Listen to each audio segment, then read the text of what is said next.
Nicole actually read a review of the play Rabbit Hole. She was in Nashville and she called me and said, "This sounds great. It sounds like something that we might want to take on." So I bought a plane ticket that night and flew to New York, actually in the face of the biggest blizzard to hit the city in history, and saw the play and loved it. And the reviews really were right, that it was a beautiful project. David Lindsay-Abaire, the writer, had done a magnificent job. And so Nicole and I spoke to David about possibly adapting the play into a film, and he was excited by the prospect, but it was actually,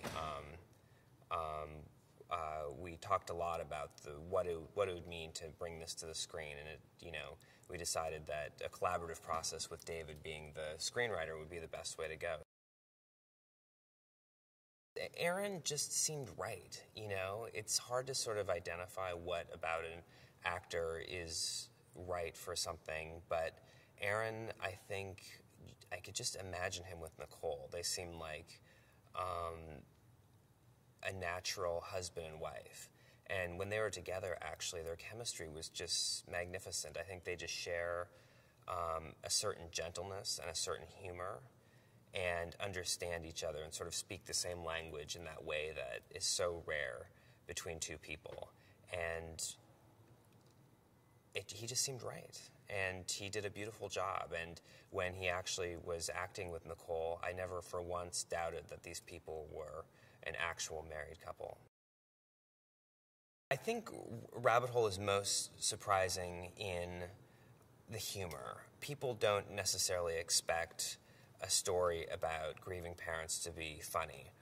And I think Rabbit Hole is a very funny story. And it's obviously sad and it's deeply emotional, but there are a lot of comic elements, as there are anytime there's a tragic situation. And I think David Lindsay-Abaire, the writer, did a wonderful job ensuring that the comedy was there as well as the dramatic. John actually seemed like a really logical choice for us. He obviously brings a rock and roll sensibility to the films that he'd done before Rabbit Hole, and I think in that way it was a bit of an out-of-the-box choice.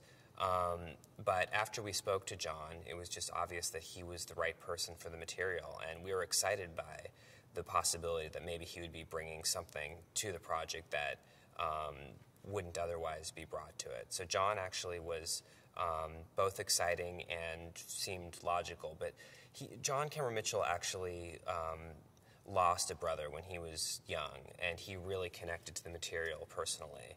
And I think when we spoke to him, regardless of what films he'd done before and what prior experience he had and what his sensibilities were, we were really, really struck by how deeply passionate he was about the material and how he connected to the story in a way that I'd never heard anyone talk about it before. And so Nicole and I just responded intuitively to that and basically hired him on the spot.